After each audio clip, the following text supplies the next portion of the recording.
여러분 안녕하세요. 8월 23일 월요일 아침입니다. 하나님께서 오늘도 참 좋은 날 선물로 주셨습니다. 말씀 보면서 기도하면서 하루 시작하도록 하겠습니다.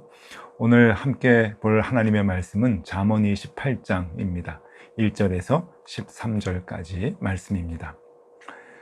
악인은 쫓아오는 자가 없어도 도망하나 의인은 사자같이 담대하니라. 나라는 죄가 있으면 주관자가 많아져도 명철과 지식 있는 사람으로 말미암아 장구하게 되느니라. 가난한 자를 학대하는 가난한 자는 곡식을 남기지 아니하는 포구 같으니라. 율법을 버린 자는 악인을 칭찬하나 율법을 지키는 자는 악인을 대적하느니라.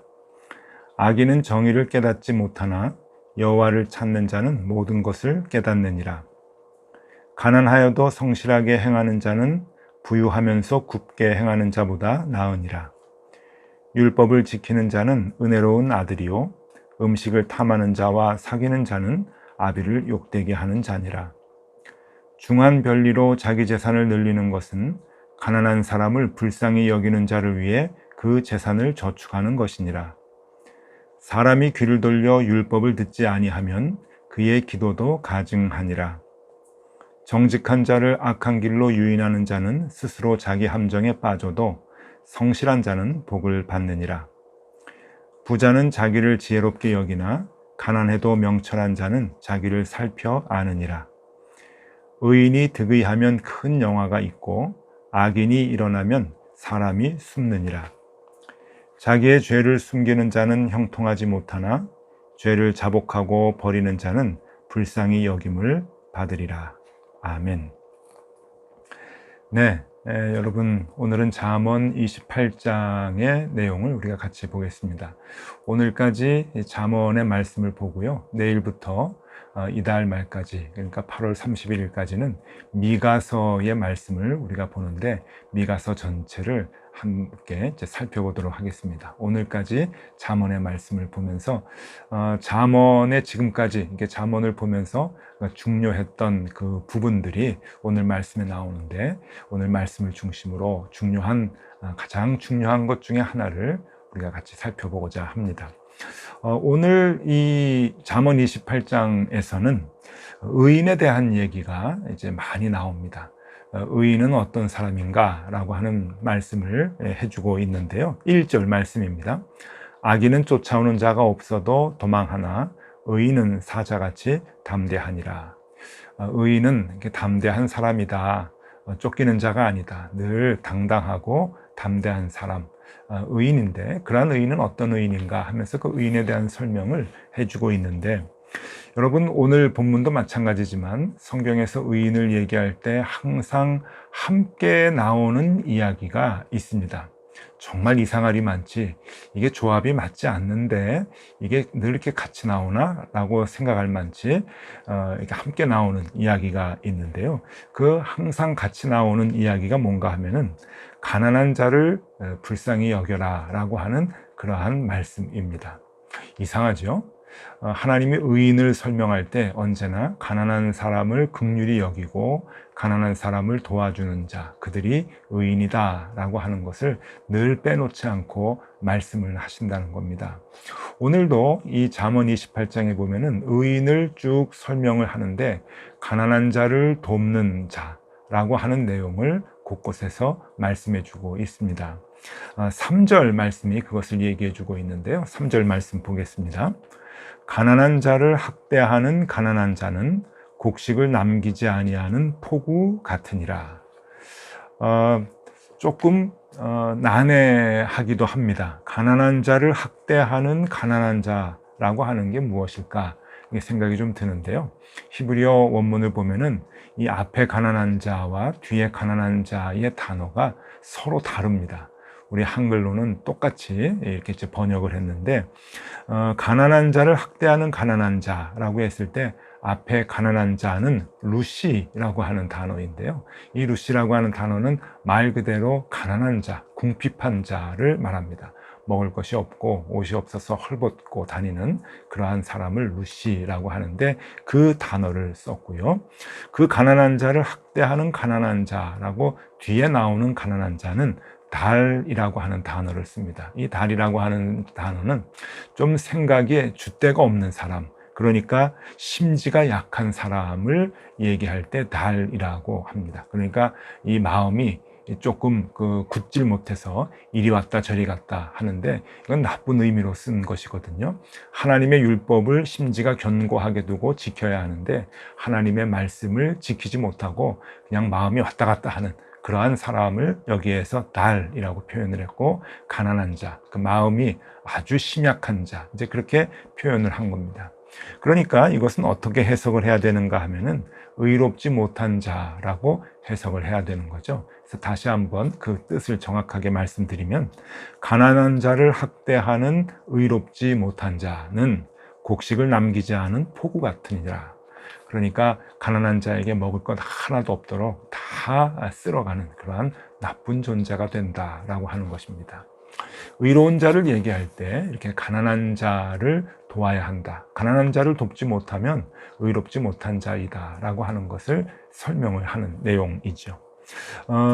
그러면서 가난한 자에게 그 어려움을 가중시키지 말아라 라고 하는 내용을 또 얘기하는데 8절의 말씀입니다. 8절 말씀을 보면은 중한 별리로 자기 재산을 늘리는 것은 가난한 사람을 불쌍히 여기는 자를 위해 그 재산을 저축하는 것이니라.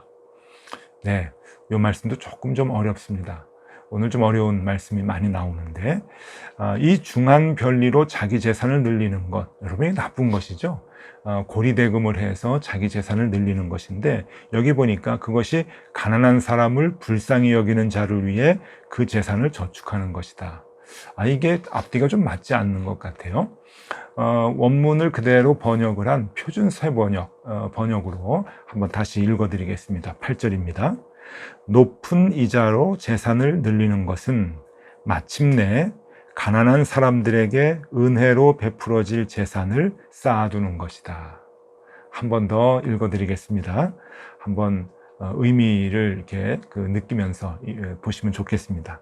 높은 이자로 재산을 늘리는 것은 마침내 가난한 사람들에게 은혜로 베풀어질 재산을 쌓아두는 것이다. 예, 이게 무슨 의미인가 하면은요, 레위기 25장에 보면은 하나님께서 이스라엘 사람들에게 고리대금업을 하지 말아라. 고리대금으로 가난한 사람들을 그렇게 괴롭게 하지 말아라.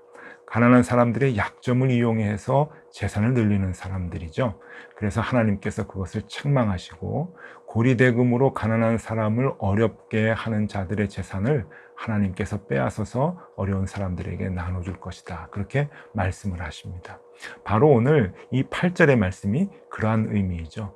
너희가 하나님의 명령을 어기고 가난한 사람들의 약점을 이용해서 너희가 돈을 벌어 곡식이 없을 때 곡식을 구워주고 추수할 때 배로 그것을 받는다든지 돈을 구워주고 높은 금리로 그것을 받아낸다든지 해서 자기의 재산을 늘리는 자들은 하나님께서 가만두지 않겠다. 책망하시겠다고 하는 얘기고, 어떻게 책망을 하시는가?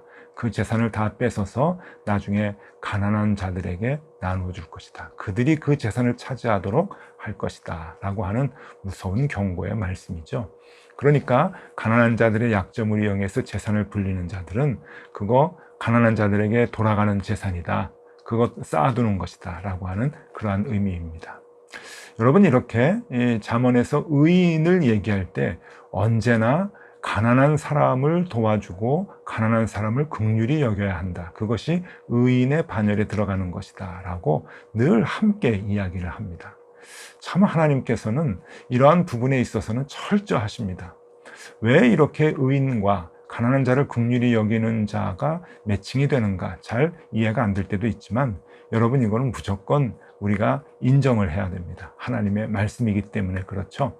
하나님께서 가난한 자들을 그만큼 보호하시고 가난한 자들을 위해서 부자를 두셨다고 하는 것을 우리가 꼭 기억해야 할 것입니다.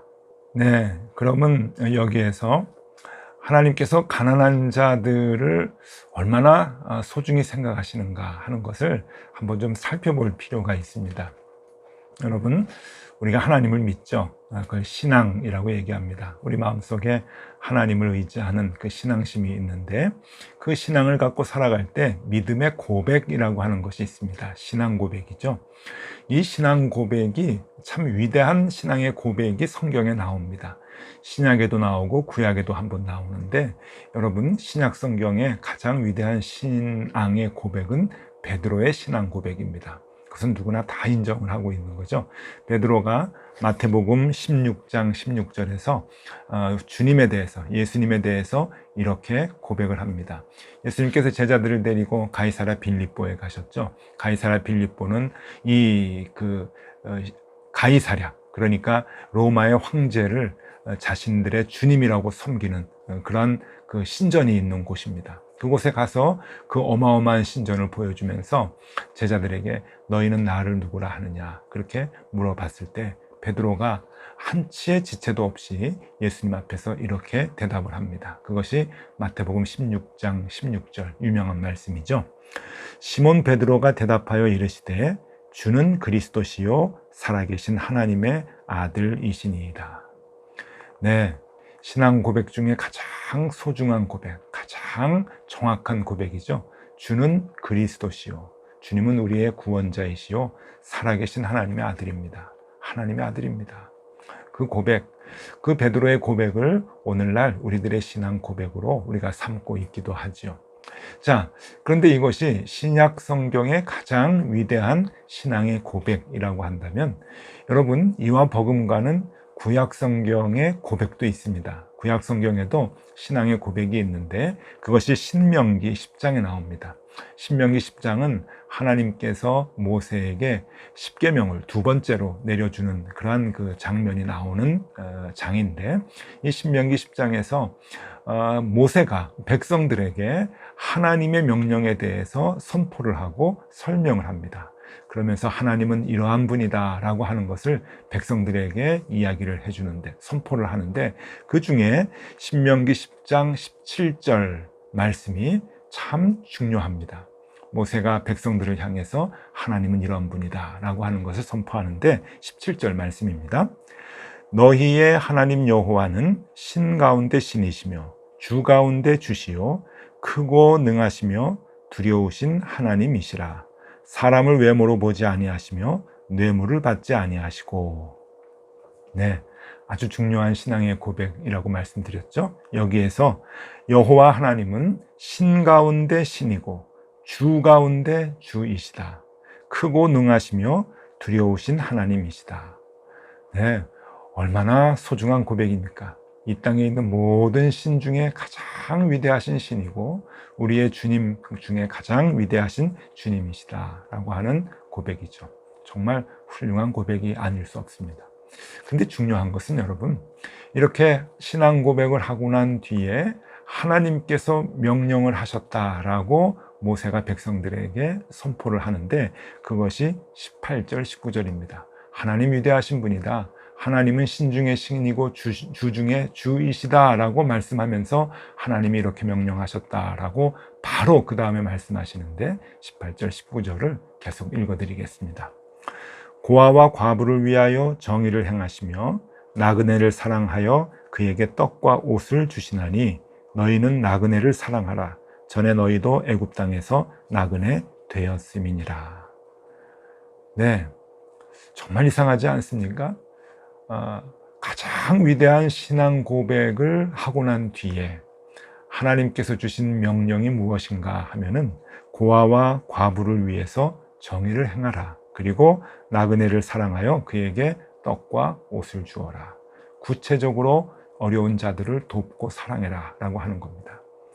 너희 하나님이 보고 계신다. 그 하나님은 신 중에 신이고 주 중에 주이신데, 그 하나님 앞에서 너희들이 행할 것은 무엇인가? 약한 자들, 가난한 자들을 긍휼히 여기고, 마음으로만 긍휼히 여기는 것이 아니라 떡과 옷을 주어라, 실천하여라, 행하여라 라고 하는 것을 이스라엘 백성들에게 명령해 주고 계시는 것이죠. 여러분, 이분이 하나님이십니다. 이분이 하나님이시죠. 하나님, 왜 위대한 신앙 고백 뒤에 바로 우리가 실천해야 될 것이 가난한 사람을 도와주는 겁니까? 여러분, 의문을 품지 마십시오. 왜냐하면 하나님의 마음입니다. 그것이 하나님의 마음이고 그것이 하나님의 명령이기 때문이죠. 우리는 그냥 그 하나님의 말씀을 행하면 됩니다. 하나님의 명령이기 때문에 그런 것이죠. 그렇기 때문에 하나님께서 우리에게 말씀하시는 것, 하나님께 대한 그러한 그 고백을 하고 의로운 자로 살기 위해서 하나님은 언제나 우리에게 가난한 자를 도와라, 가난한 자를 긍휼히 여기라, 그리고 마음으로만 그렇게 생각하지 말고 옷과 떡을 주어라 라고 분명하게 실천할 것까지 우리에게 주문하고 계시는 것입니다. 하나님의 말씀에는 이의가 없죠. 이해가 되지 않을 때도 있습니다. 그런데 여러분, 좀 죄송한 말씀이지만 무턱대고 따르는 것이 좋습니다.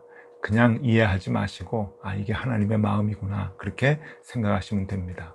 분명히 기억하실 것은 하나님은 의인과 악인을 나누실 때 그 의인과 악인의 기준이 무엇인가, 가난한 자들을 어떻게 대하는가, 가난한 자들에 대한 마음이 어떤가, 그들을 위해서 구체적으로 어떤 행동을 하는가 하는 것을 보시면서 의인과 악인을 나누신다고 하는 겁니다.